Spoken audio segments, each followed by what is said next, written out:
Hello student, BA part 2 department of drawing and painting. आज की class में मैं आपको अजंता गुफा के बारे में पढ़ाने जा रही हूँ, जो कि बहुत ही इम्पॉर्टेंट गुफा है।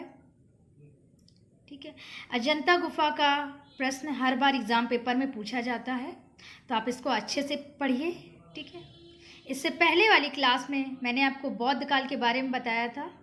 मैंने ये भी बताया था कि आप अजंता को पढ़ने से पहले बौद्ध काल को अच्छे से पढ़ लीजिए, क्योंकि यहीं से ही आपकी बौद्ध काल की चित्रकला का प्रारंभ हो जाता है।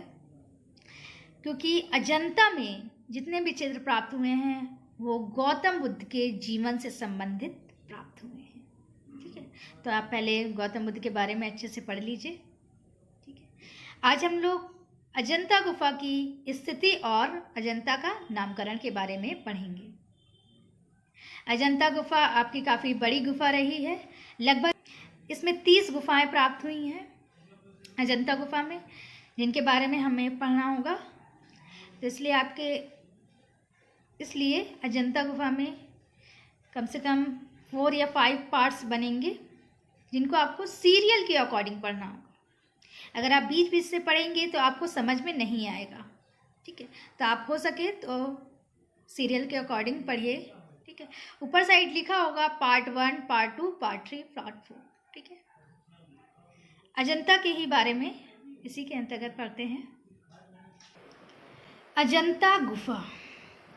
अजंता की गुफाएं बौद्ध धर्म द्वारा प्रेरित और उनकी करुणामय भावनाओं से भरी हुई शिल्पकला और चित्रकला से ओतप्रोत है, जो मानवीय इतिहास में कला के उत्कृष्ट ज्ञान और अनमोल समय को दर्शाती है। वैसे तो आपकी अजंता गुफा मूर्तियों के सुसज्जित और प्रवेश द्वार के लिए आश्चर्यजनक है, परंतु इसका मुख्य जो आश्चर्यजनक है वो गुफा के भीतर दीवारें हैं, उन पर की गई चित्रकारी से है। कि जो गुफाएं हैं वहाँ पर जितनी भी, वहाँ पर चित्र नष्ट हो गए हैं, परंतु वो आज भी चमकदार प्रतीत हो रहे हैं। जो अजंता गुफा के चित्र हैं, उस टाइम जो चित्रकार रहे हैं उस टाइम उन लोगों ने केमिकल कलर का यूज़ नहीं किया है। वहाँ पर जो खनिज रंग थे, अभी मैं आगे इसमें कलर का भी विवरण दूंगी जो अजंता में यूज़ हुए हैं, तो उसमें भी हम लोग पढ़ेंगे। और ऐसे भी मैं बता दे रही हूँ, खनिज रंगों का प्रयोग किया है उन लोगों ने। तो वो चित्र आज भी एकदम चमकदार प्रतीत हो रहे हैं। अजंता गुफा जो है वो हर श्रृंगार के वृक्षों से आच्छादित है। हर श्रृंगार का वृक्ष आप लोग जानते ही होंगे। ठीक है, अभी मैं आपके सामने कुछ पिक्चर्स प्रस्तुत करने जा रही हूँ, देखिएगा आप लोग। ये मैंने आपके सामने कुछ पिक्चर्स प्रस्तुत की हैं। ये केवल पिक्चर्स या स्कल्पचर या केवल पेंटिंग्स ही नहीं है, बल्कि अजंता गुफा के अंदर की गई चित्रकारी है। चित्रकारी, मूर्तिकला, स्थापत्य कला। अजंता कला को वैसे तो त्रिवेणी कहा गया है, क्योंकि त्रिवेणी कला संगम कहा गया, क्योंकि इसमें वास्तुकला, चित्रकला, मूर्तिकला तीनों का समावेश मिलता है। अभी ये जो मध्य में जो चित्र है, एक मिनट दिखाती हूँ मैं, ये वाला, इस चित्र को क्या कहा गया है? इस चित्र का नाम है पद्मपाणि बोधिसत्व। इस चित्र प्राप्त हुए हैं और उनको हम लोग देख भी सकते हैं, तो उनके बारे में ही हम पढ़ेंगे आगे। ठीक है, और अजंता में ही एक ये भगवान बुद्ध की शयन मुद्रा में मूर्ति प्राप्त हुई है। देख लीजिए आप लोग, शयन मुद्रा में है। ये देखिए, अजंता के भीतर की गई चित्रकारी। ये पिलर्स देखिए कितने अच्छे से पत्थरों को उकेर कर बनाया गया है। तो ये थी अजंता के बारे में थोड़ी सी जानकारी, जो कि हम लोग आगे भी पढ़ेंगे। इसके बाद हम लोग अजंता की स्थिति के बारे में पढ़ते हैं कि क्या अजंता की स्थिति है। स्थिति आ गई है हम लोग की। अजंता महाराष्ट्र के औरंगाबाद, महाराष्ट्र में एक औरंगाबाद जगह पड़ती है, वहाँ पर जलगांव स्टेशन से 61 किलोमीटर दूर और फरदापुर ग्राम से 2 किलोमीटर दूरी पर स्थित है। ध्यान दीजिएगा, पूछा जाता है कि अजंता गुफा कहाँ स्थित है, सिंपली पूछा जाता है तो महाराष्ट्र के औरंगाबाद। और अगर डिटेल में है तो, अगर आपको डिटेल में लिखना है तो अजंता गुफा महाराष्ट्र के औरंगाबाद, जलगांव स्टेशन से 61 किलोमीटर दूर और फरदापुर ग्राम से 2 किलोमीटर दूरी पर स्थित है। और अजिंठा, अजिंठा एक गांव है, और अजिंठा एक गांव है जिसके नाम पर अजंता का नाम अजंता पड़ा है। इससे अजंता की दूरी है 7.6 किलोमीटर दूर। देख लीजिए, 7.6 किलोमीटर दूरी पर स्थित है। ये गुफाएं, ये जो अजंता की गुफाएं हैं, ये विंध्य साहित्य सतपुड़ा पर्वतमाला में बाघोरा नदी, बाघोरा नदी रही है अजंता जहाँ पर स्थित है, उसके पास में ही है बिल्कुल। अभी आगे हम लोग पढ़ेंगे बाघ गुफा। तो एक आप लोगों को कन्फ्यूज़न क्रिएट होगा कि बाघ गुफा की जो नदी है वो बागनी नदी है और अजंता गुफा की जो नदी है वो बाघोरा नदी है। आपको इस बात का विशेष ध्यान रखना है, ठीक है। बाघोरा नदी के किनारे अर्धचंद्राकार 75 मीटर या 250 फीट ऊंचे स्थान पर ये जो अजंता की गुफाएं हैं, ये पूर्व से पश्चिम तक, पूर्व से पश्चिम तक, पूर्व से, ये पूर्व है और ये पश्चिम तक, पूर्व से पश्चिम तक, यानी क्रम संख्या 1 से लेकर क्रम संख्या 29 तक घोड़े के नाल की आकार की है, ठीक है। यहाँ पर कुल 30 गुफाएं हैं जो कि बौद्ध धर्म की शाखाओं के अंतर्गत रखी गई है, ठीक है। 14 और 15 के बीच की गुफा है वो 15A के नाम से जानी जाती है।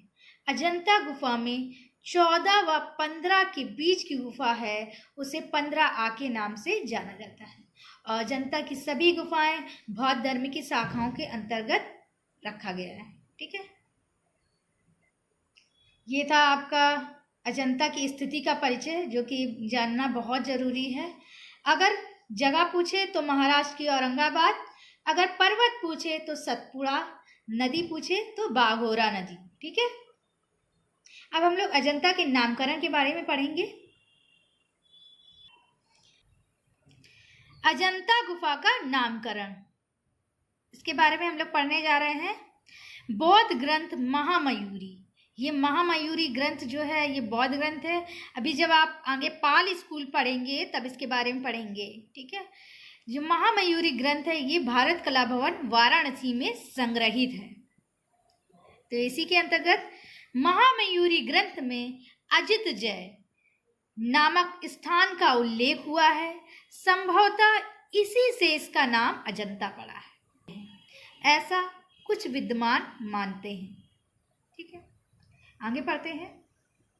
मैत्रेय बुद्ध, मैत्रेय बुद्ध जो भविष्य में अवतरित होने वाले बुद्ध हैं उनको कहा गया है।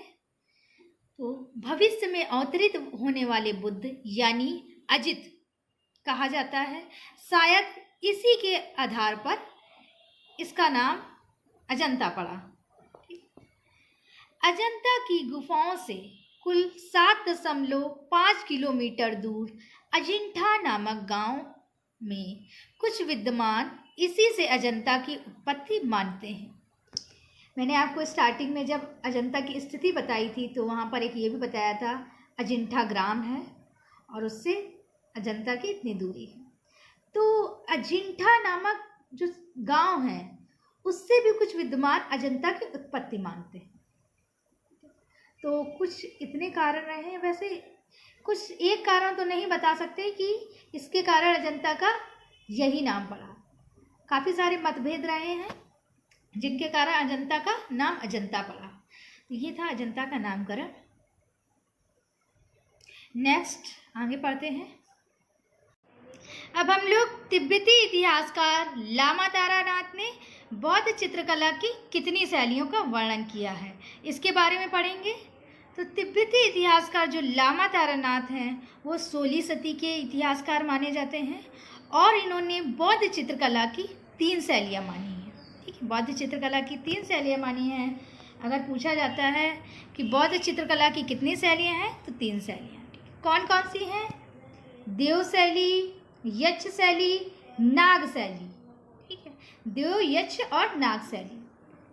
जो देव शैली थी ये मध्य देशी थी, क्योंकि मध्य भाग में पनपी थी, इसे इसलिए मध्य देशीय शैली कहा गया है। ठीक है, कहा जाता है कि जो देव शैली है ये गौतम बुद्ध के पश्चात पनपी और इसके संस्थापक बिंबसार थे।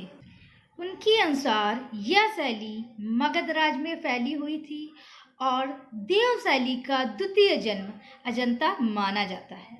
इसलिए जो हमारी देव शैली है ये मध्य देशीय रही है। ठीक है, देव शैली मध्य देशीय रही है। अब है यक्ष शैली। यक्ष शैली पश्चिमी भाग में पनपी थी, इसलिए ये पश्चिमी थी। जो यक्ष शैली थी वो पश्चिमी भाग में पनपने के कारण पश्चिमी थी। यक्ष शैली 3री शताब्दी ईसा पूर्व में अशोक के काल में पनपी थी और दूसरा जन्म इसका मारवाड़ में हुआ था, जो कि मारवाड़ पश्चिम में है, राजस्थान साइड, और इसका जन्मदाता श्रृंगधर था जो कि एक चित्रकार थे। यक्ष शैली पश्चिमी रही है। नाग शैली थी जो आपकी वो पूर्वी स्थान पर पनपी थी, बंगाल, बिहार। ठीक है, तो नाग शैली आपकी पूर्वी स्थान पर पनपी थी, इसलिए इसे पूर्वी कहा गया है। नाग शैली का प्रतिपादक 3री शताब्दी ईसा पूर्व में नागार्जुन को माना जाता है और इसका जब दूसरा जन्म हुआ तो इसके चित्रकार धीमान, वितपाल, जय विजय, पराजय माने जाते हैं। और इसी के अंतर्गत अजंता की चित्रकारी का देव शैली पर आधारित मानी गई है। जो अजंता की चित्रकारी रही है वो देव शैली पर आधारित मानी गई। मैंने आपको बताया कि जब दूसरा जन्म हुआ तो देव शैली अजंता आधारित मानी गई। ठीक है, अजंता को तो भारतीय चित्रकला का स्वर्ण पेज कहा जाता है, यानी भारतीय चित्रकला का स्वर्ण काल कहा गया है अजंता को। तो अजंता गुफा आपकी बहुत इम्पॉर्टेंट रही है, इसको आप अच्छे से पढ़िए। मैंने आपको इन शैलियों में ये बताया कि कौन सी शैली कहाँ पर थी और इसके संस्थापक कौन थे। आप इसको भी ध्यान से पढ़िए। अब इसके बाद नेक्स्ट वाली क्लास में मैं आपको अजंता की खोज के बारे में बताऊंगी, जो कि काफ़ी लॉन्ग है, काफ़ी सारे लोगों ने की हैं खोजें, तो एक एक का विवरण मैं आपको देती जाऊंगी। ठीक है, थैंक यू स्टूडेंट।